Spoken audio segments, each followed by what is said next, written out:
ever noticed the Washington Monument looks like a huge penis? I'm not the only one that thinks that. My friend from Family Guy, Peter Griffin, also thinks the same thing. Check this out. Looks an awful lot like a penis, doesn't it? So see, I'm not the only one. What's up, what's up, what's up? You already know me. It's your girl, J. Lee, aka the Oprah of Cannabis. And welcome back to my YouTube channel, Cannabis and Conspiracy Theories. If you are new here and you are for the legalization of cannabis, go ahead and click that subscribe link and subscribe to this YouTube channel. If you are back, let me give you the tea. It is no longer Cali Connections. I decided to take my channel in a different route. I wanted it to be more interesting and more exciting, so I decided to kind of switch it up a little bit. If you saw my recent Snapchats or my Snapchat little videos on YouTube, I RIP'd Cali Connections and hello Cannabis and Conspiracy Theories, where not only we're going over the hottest cannabis strains you have to try, but let's go over some of the dopest conspiracy theories that are out there. Like, for example, does the Washington Monument look like a huge penis? On today's menu, we are featuring Blue Gelato, which is a 60% sativa or a 60% indica, and it is a 40% sativa. This video is sponsored by DC Nug Tenders. You can go ahead and check them out on Where's Weed. Go ahead and get the Where's Weed app. If you're in the DC area and you're like, oh my God, I need some tree but don't know where to get it, check out Where's Weed. Check out DC Nug Tenders.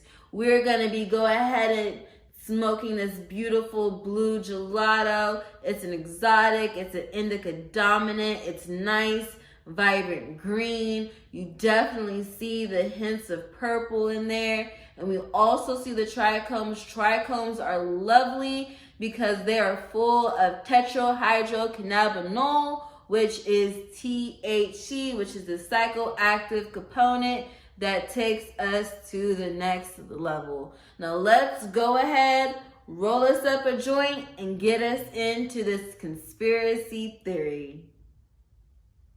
So our method of smoking today is out of a raw cone. One, they're biodegradable, which means they can go right back into the earth. Two, they're made out of hemp. Hemp is a cousin of cannabis. So why not smoke something that's, gonna bring us a little closer together? So let's go ahead and dive right into these conspiracies. Where we all know majority, not all, of our politicians are allegedly Freemasons. People in the entertainment industry are allegedly Freemasons. Even down to the judges, cops, and local authority are allegedly Freemasons. So what is their main goal, and what subliminals is the entertainment industry putting out there for us to catch on to? Because God believe we just saw a subliminal right now. Washington Monument. Looks an awful lot like a penis. And it's just like people think, oh, it's funny, and they just like, okay, laugh it off. But really, I feel like it has hidden meaning and messages to it. Montgomery, who was a known Freemason, said, in quote, Freemasonry promotes moral and social values, which we believe not only cement us together better as brothers, as a Mason, but also as a citizen and member of the greater society. We encourage to not only help our other brother Masons who are in need, but to also generously give our time and money to help all who are in need, or to help those in need. At every single inauguration, the president stands in front of the dome, which is the U.S. Capitol, between the obelisk, which is the U.S. monument.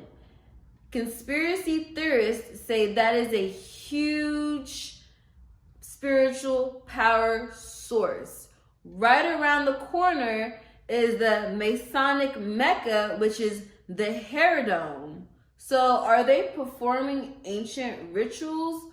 What does the dome really represent, and what does the obelisk really represent? So I'm going to have you check this video out by Robert R. Horn, who is also a conspiracy theorist, and he had my mind intrigued with the words that he said, and I also kind of agreed with it. So check it out.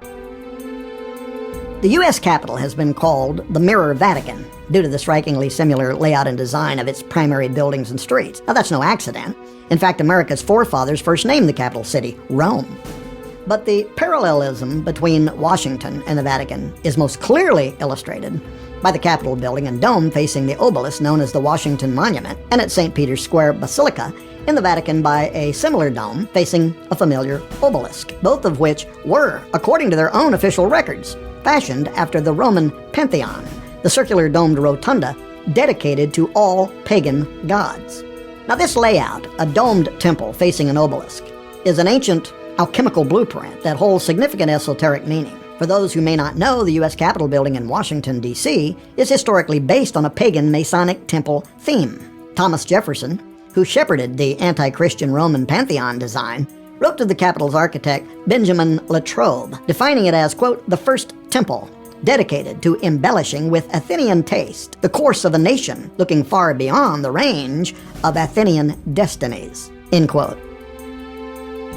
The Athenian Empire was, of course, first known as Osiria, the kingdom of Osiris. In 1833, Massachusetts Representative Rufus Coyote agreed, writing, quote, we have built no national temples but the Capitol, end quote. Now, to understand what these statements may soon mean for the future of the world, one needs to comprehend how these apparati, the dome and the obelisk facing it, facilitate important, archaic, and modern protocols for invigorating prophetic supernatural alchemy. In ancient times, the obelisk represented the god Osiris's missing male organ, which Isis was not able to find.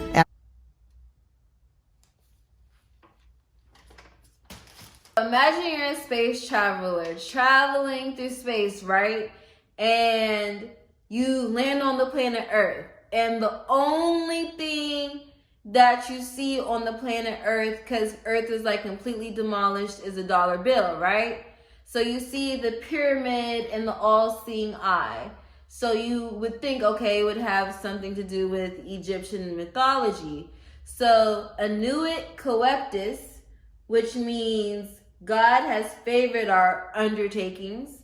And then on the bottom, Novus Ordo Seclorum, which is interpreted as a new order of the ages. So you would think it would have some type, or you would think America would have some type of ties to Egyptian cosmology. If America is such a Christian country and it's one nation built under God, why do we have so many pagan symbols? But the question is, who is Osiris? Osiris is the Egyptian god of fertility, agriculture, and the afterlife.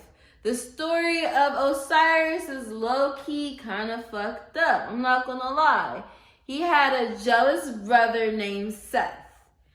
It took Seth 72 conspirators just to conspire against Osiris. So they tricked him into a box and sent him into the Nile River, where he was snagged off by a tamarisk tree. His wife / sister, Isis, went looking for him, like, oh my God, what happened? What happened? Where's my man / brother? Looking for him. She was able to find the body. Once she found the body, she put the body back together, But in her absence, Seth stole the body again, chopped it up in 14 pieces, and sent it off into the Nile River. He was like, not gonna get his ass again.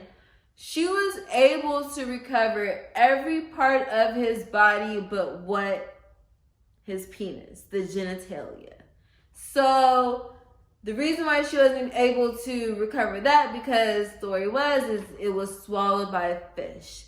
So she put the body back together and she used a magic facsimile, which is a magical penis or a fake penis device, to impregnate herself, to call up the dead seed of Osiris from the underworld to come up here, which was reincarnated into the god Horus. Fast forward to ancient Egypt. Each pharaoh would enter in a temple. The temple was Amun-Ra, where they would go into the dome, they would enter in as a man, and they would come out reincarnated as the living god Osiris. And this ritual would be performed, or known as the ritual of Oped, during each inauguration of each pharaoh. As you notice, the temple of Luxor is right in between it. And then you have the dome. So you have the pharaoh go into the dome as a regular man, and Egyptians believed that he would transform or be reincarnated into the living god Osiris.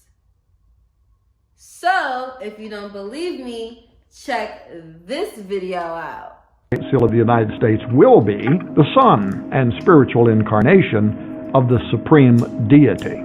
The all-seeing eye of Horus, Apollo, Osiris above the unfinished pyramid on the Great Seal represents that event.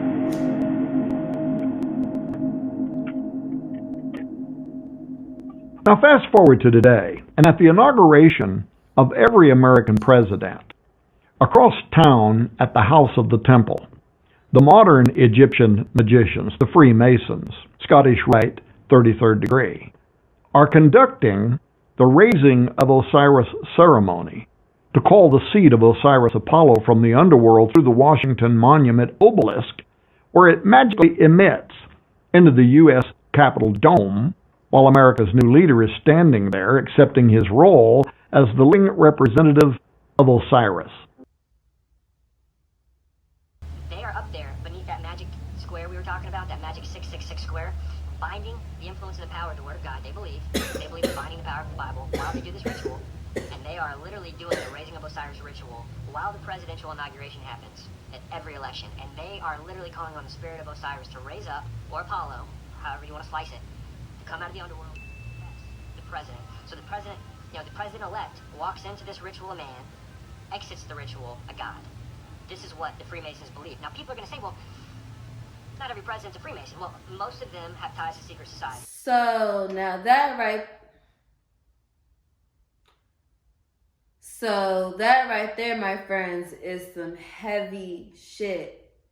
Are we conducting the raising of Osiris here in America? Like I said in the beginning of the video, the president is in front of the dome, accepting his speech, doing his pledge to the country. Between, we have the obelisk, which they say is a huge power, spiritual power generator. Across the street, around the corner, is the Hair Dome, the Messianic Mecca of the world, which is underneath the Messianic Star, which is the layout in Washington, D.C. So is America really one nation under God? Or are we a pagan nation? That is my conspiracy, my friends. My name is J. Cali. Now let's go ahead and review this tree. It's a really, really, really heavy indica. Like if I'm not an indica person. I like sativa. We all know indicas put you in the couch. Sativas are more, oh, hi, happy, make you sociable. This is making me like not want to do anything. What I would rate it would be a good 8 because it is a strong indica. And mind you, I'm not an indica person because I feel like I don't get high off indicas because they're more like a body high. But this, I definitely feel it. It's an exotic hybrid or exotic hybrid indica. I love it. I would get it again. Again, I got it from DC Nug Tenders. If you love conspiracies, go ahead and subscribe to my YouTube channel. Let's go over more conspiracy theories together. My name is J. Cali. You can go ahead and follow me on Instagram at the Oprah of Cannabis. If you are for the legalization of cannabis, go ahead and subscribe to this channel. Again, always remember, stay high.